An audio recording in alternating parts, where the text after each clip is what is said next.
This is not the usual video, but I wanted to come on here and tell a story that I hope will impact whoever ends up watching this. So, I've had 23 surgeries up to this point. I'm 16 right now, so yeah, 23 so far. And a few years ago, I was having a major operation, and I remember we were driving up to the hospital to stay there for my operation, and I was just so angry at God. I was like, dude, what is going on? Why does it feel like you're not here? I'm a little girl and I don't know how to trust this amazing creator with this really not so great thing that was happening to me.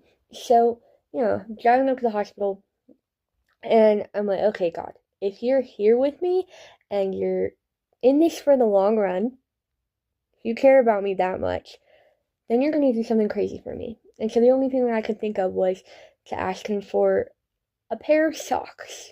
I know, it's weird, but I was like, well, what else?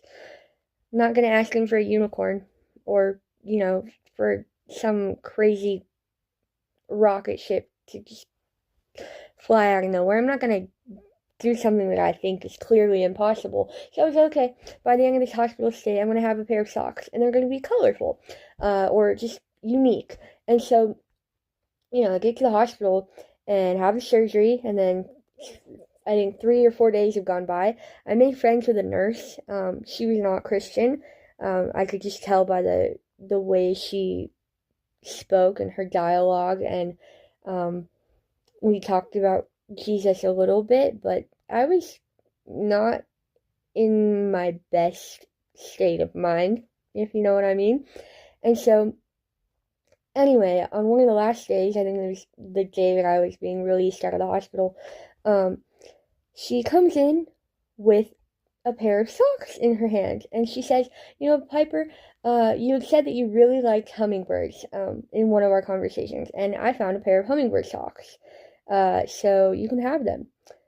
Yeah, I was shooketh. So I actually kept the socks. I have the socks, and I keep them as a reminder to me that God is not against me, and He's not against you, and His plans are far greater than we can ever comprehend. So if you're struggling with something or struggling to trust Him, take my sock story and carry it with you, because He's that good of a God. Jesus loves you, and I hope you have a good day or night or whatever it is, wherever you are.